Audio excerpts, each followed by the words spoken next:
بسم الله الرحمن الرحيم. Last two questions, and these are actually related to more manhaji type of questions. Some of the youth in Toronto have been infected by the disease of Yaḥya al-Hajūrī. Yaḥya al-Hajūrī, by the way, is an innovator, a mubtadi' who has made huge errors in the usul and the aqidah that I don't really want to go into detail with, but there is a website called hajuri.com, Hajuri.com, and you'll find many of the aqwal of Ahl al-Ilm from the major scholars and also from the lesser from the lesser ones who have written refutations against this innovator Yaḥya al-Hajūrī. And it also mentions how many years the scholars were patient with this man, Yaḥya al-Hajūrī. His speech, for example, regarding Uthman radiyallahu anhu. His speech, for example, regarding the Sahaba radiyallahu anhum, that they were the ones who initiated al-irja, that they initiated the bid'ah, al-Hajūrī, al-Hajūrī.com, al-Hajūrī.com. Now, he made an accusation against Uthman radiyallahu anhum and against the Sahaba. He said some of the Sahaba participated in the killing and the assassination of Uthman. No Sahabi was involved in the killing of Uthman.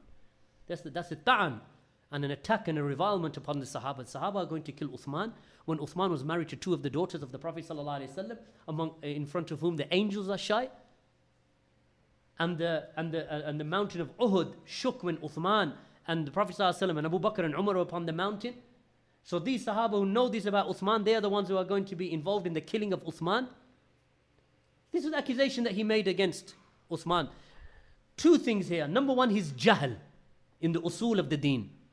Because no Salafi would utter that. Even if he did not know the story, the first thing that the Salafi would do is excuse the Sahaba from killing, without even knowing the story. If someone said to you, Uthman was killed, what is the first thing that would come to your mind? Well, that must have been the Sahaba. The first thing that would come to your mind is, it must have been the enemies of the Sahaba. Because this is the Salaf, this is the nurturing of the Salafi, that the Sahaba, automatically we free them from blame. Then he said that the bid'ah of irja, those murji'ah who believe the actions are not from Iman, and that Iman does not increase and decrease, he said that this bid'ah was initiated from some of the Sahaba. Again, this shows his bid'ah and his jahl, his ignorance in the usul. Because the first thing, when you say that there was a sect that arose in the early part of Islam, and they are known as the murji'ah, and they say the actions are not from Iman, and they believe that Iman does not increase and decrease, is the first thing that comes to your mind, well, the Sahaba must have been involved in that. The first thing that's going to come to your mind is actually the Sahaba are free from that. Even if you don't know the sect, even if you've never heard of the sect in your life, you're going to say, no, not the Sahaba.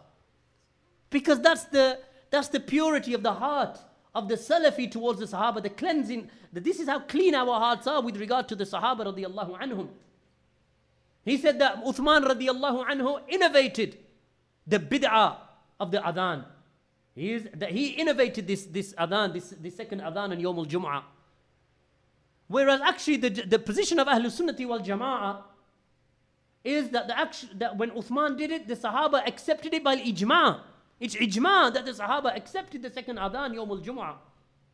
And there was a reason why he did it, Uthman radiyallahu anhu. And then he was carried on from the ummah there onwards, up until even in this era, Shaykh al-Albani said that if there is a need for a second adhan Yawm al-Jum'ah in the same method and for the same reason that occurred in the time of Uthman, then we do the second adhan even in our times. Shaykh al-Albani said this. Ahmed Shakir, similar speech, that if you are following Uthman in the manner that Uthman did it, then yes, second adhan is allowed. Bin Baz, Ibn Uthaymeen, Shaykh al-Fawzan said, who's this ignoramus who would say this, that Uthman innovated and we are not to do it, and the one who does it is a mubtadi'? Who is this ignoramus, misguided individual who rejects this ijma' of the Salaf of the Sahaba radiyallahu anhum themselves? So this is Yaḥya al-Hajūrī. Then when some of the scholars tried to correct him, and there's much more, the ghulu with regard to what he would allow his students to say about him. If you were to melt his skin down, and you were to melt him down, you would find nothing except the pure sunnah. This is Yaḥya. Basically, if you melt the man down, what you're going to get distilled is sunnah. That the ulama of the Salaf the likes of Shafi'i, Ahmad ibn Hanbal, Imam Malik, and they would have, even the Sahaba would have a need for the knowledge of Yaḥya al-Hajūrī. And he's sitting there, mashallah, mashallah. Right? When he got caught out, well, actually, I didn't approve of it. But the thing is, initially, why would any Salafi alim, that he claims that he's an alim, which is another problem that he has, conceited, arrogant, proud, that he sees himself as an alim. When they ask Shaykh al-Albani, not even ask Shaykh al-Albani, when they introduce Shaykh al-Albani as the muhaddith and the scholar and the alim, al-Albani started crying that I don't accept what he has said about me. This is Shaykh al-Albani rahimahullah ta'ala. He said, if anything, I am a talib. They would not accept that a man would call them an alim. This man says about himself that I consider myself to be an alim. Al-Albani said, I consider myself only to be a small student of knowledge. So look at the humbleness of them and look at the arrogance of this man. His character is wicked. When he criticizes others, he goes to ghulu. So when someone differs with him, straight away he's a mubtadi'. What did he say about Shaykh Ubayd al-Jabari? Look what he said about Shaykh Ubayd al-Jabari. Shaykh Ubayd al-Jabari, he said he's a safi, he's a ghabi. Shaykh Ubayd al-Jabari, that his speech is like the breaking of the wind of an old woman. In fact, he used even more despicable speech than that. I've cleaned it up for you. That his speech is like the breaking of the wind of an old woman. This is what he says about Shaykh Ubayd. Why? Because Shaykh Ubayd corrected him. Abdurrahman Adani, Hafidhullah, from the scholars of Yemen, declared him to be an innovator years ago. Why? Because he differed with him. Doesn't know the adab of ikhtilaf. So the scholars for years and years have been advising this man. Shaykh Rabi said, stop this tabdi'. Abdurrahman Adani is Salafi. So stop this behavior of yours. He said, okay. Went back to Yemen. He said, I will not stop it. Abdurrahman Adani is a ḥizbī. Arrogant. Says one thing to the mashayikh, goes back and does something else in Yemen. This is Yaḥya al-Hajūrī. It is no wonder that the scholars have almost like Muhammad bin Abdul Wahhab al-Wasabi and some of the other scholars of Yemen, they have said that he's an innovator by the consensus of the scholars of Yemen. Shaykh Rabi refuted him. Some of the mashayikh, they said that if the term Haddadiyya had not already been coined after Mahmud Haddad, this extremist who used to declare the scholars to be innovators, that if the term Haddadi had not already been coined behind Mahmud Haddad, then that characteristic would be called today al-Hajūrī, al-Hajūriyya or al-Hajāwira. That's what it would be called. But Haddad had already taken the name, the title. So Yaḥya al-Hajūrī, Shaykh Rabi refers to him as Haddadi. Shaykh Ubayd al-Jabari declared him to be an innovator. Muhammad bin Hadi refutes him. Shaykh Abdullah Bukharī refutes him. This man, no one should refer to him in ilm. He has the worst of manners, even the most wicked of tongue when he refutes others. He has bid'ah, oppositions to the aqeedah, oppositions to the usul. So the next part of the question, and now you know who we're talking about. One of the key callers to Yaḥya al-Hajūrī is an individual by the name of Abu Fajr al-Fattaḥ al-Somali. He is one of the key callers in Toronto to the da'wah of Yaḥya al-Hajūrī. So if Yaḥya al-Hajūrī is that, then do you need an answer for this miskin? Is an answer even needed? I mean, do I have to waste time now upon this youth? He's a young boy. He used to actually email me quite often, even when he was a teenager. We are with the brothers at Maktab al-Salafi, may Allah reward you. And actually makes sense. Because here in the question it says, sadly, this young boy, when he used to come to this masjid, he was upon Salafiyya. And he used to have love for the ulama. Then he turned to bigoted allegiance to Hajūrī. He went to Dammaj, became Arab, because if you hang around with Hajūrī for too long, you pick up those traits of arrogance and haughtiness, self-conceitedness. This is Yaḥya al-Hajūrī. And he rubs off on his followers. He rubs off on them. And this miskin, Abu Fajr, who we refer to as actually Abu Fujūr, that's what the Salafis who have been afflicted by it, because on the internet, wallahi, if you want to become famous, I don't advise you to, inshallah. Being khamil and being anonymous is better.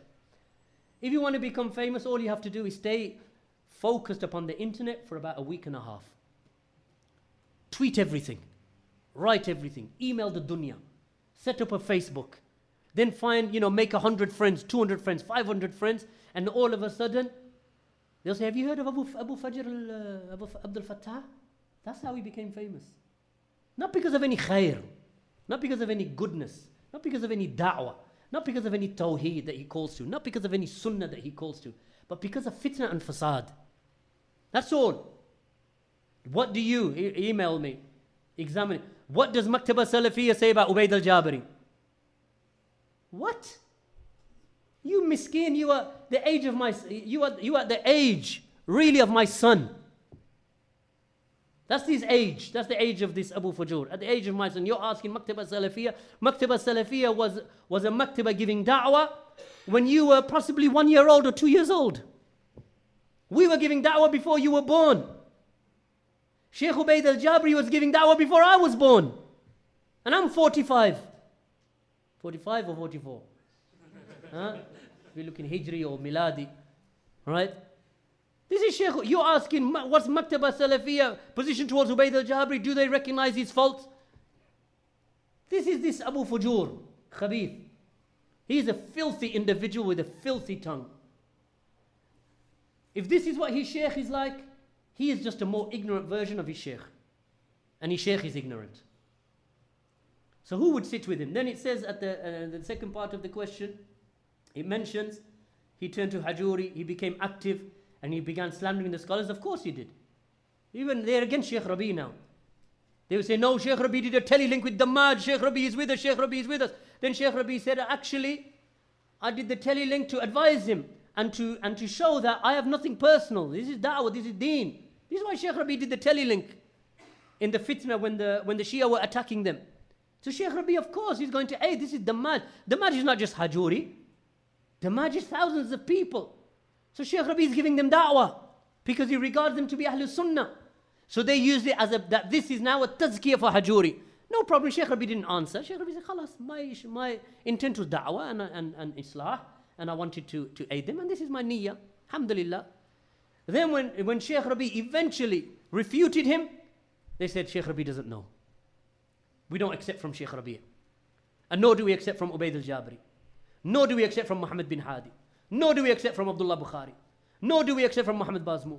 Nor do we accept from Muhammad bin Abdul Wahhab al-Wasabi. Nor do we accept from Abdul Rahman Adani. Nor do we accept from Abdul Aziz Bur'i. Nor do we accept from Muhammad al-Imam. Who's left? Who's left? Now they're going around, because normally what you do is you look for people who are praising Yaḥya al-Hajūrī. Now look what they're looking at.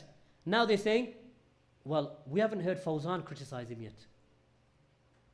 Look how it switched now. First it was, Fulan praises him, Fulan praises him, he has a tazkiyah, he has this one, Fulan praises him. Now they're looking for who doesn't criticize him. He doesn't criticize him in Ha'il. He doesn't criticize him in Egypt. Now they're looking for who isn't criticizing from the aspect of tazkiyah. That's out the window now. But actually Shaykh al-Fawzan, when the points were read to Shaykh al-Fawzan of the mistakes of Yaḥya al-Hajūrī, Shaykh al-Fawzan said this man should not be studied with and he should not be referred to. And I fear that this person is a misguided individual who is trying to introduce his bid'ah, introduce his misguidance amongst the people. Why? Because they read to Shaykh al-Fawzan that he made this mistake and then he repented. Then he makes that mistake, then he repented. Then he made that mistake, then he repented. And now he's made this mistake and he has that mistake. And he keeps doing this. Oh, Shaykh, he said, don't study with him. This is Hajūrī. So now you have this miskin here. And I say he's a khabith because I've seen his emails and I've seen his filthy language towards the scholars, this Abu Fujūr. Right? This individual, he's a youth. And sometimes, I even feel in my heart, why am I even bothering speaking about him? But he's made himself a reputation on the internet as something. And I don't want you to be deceived by him. He's nothing in anything. He's not to be referred back to for anything. Neither his Shaykh nor him. Then it is said at the end, a local Somali-centric mosque. known as the Bukharī Centre, has become the hub for this man. He teaches there, right? Is that what you intend by that? He teaches there. So what do you advise the community? No, my advice is clear. That the scholars, that they have warned against Hajūrī and they've declared him to be an innovator. So all of those texts regarding Ahlul Bid'ah apply to him. And also to Abu Fajr, up until he frees himself and he repents from what he said about Shaykh Ubaid and Muhammad ibn Hadi and Abdullah Bukhari and what he said about the Salafis around the world, all over the world. So he is not to be sat with. And wallahi, even if he was sound, I mean, even if he wasn't with Hajūrī, I would still say, tell him, bring your tazkiyat from Shaykh Rabi, Shaykh Ubaid, Muhammad ibn Hadi, from the ulama. You can't just turn up from Yemen. We don't know who you studied with, who you sat with, where you're from. And just because you've been there for 5-6 years, learnt Arabic language, and you're going to come and pretend to be a mini sheikh. We're not interested in this. We want to know who is there who recommends you from the ulama, al-kibar, from the major scholars and the well-known scholars. Then after that, we want to know which of the Salafi Marakis are you working with? Who are you working with? Are you working with Masjid Furqan in Troy? Are you working with Masjid Sunnah and Nabawiyah in Philadelphia? Are you working with Masjid Muhammad bin Abdul Wahhab in Camden in Philadelphia? Are you working with our brothers at Masjid Ahlul Quran wal Hadith in Washington DC? Do you work with our brothers in Baltimore in their masjid? Do you work with the brothers in Masjid Rahmah? Who are you with? I'm with nobody. Then we are not with you either. We want to know who you're with. Which ulama are you with? So this person is not to be taken knowledge from. He is sick. His heart is sick. This Abu Fujūr. You read his writings and you see the sickness that is in his heart, and you see it in his writing. And if this Bukharī Centre have set him up as one of their teachers, then don't go to them. And don't sit with them. And don't take knowledge from them. Advise them to fear Allah. And take the speech of the scholars against Yaḥya al-Hajūrī and his followers who are staunchly following him in his innovations. Tell them to take the speech of Shaykh Rabi' and Ubaid al-Jabari and Muhammad ibn Hadi and Abdullah al-Bukhari and the Mashayikh of Kuwait and the Mashayikh of Egypt and the Mashayikh of Yemen. All those that I've mentioned. Take their speech. If you don't take their speech, then we are not with you. Barakallahu feekum. We are not with you in this affair.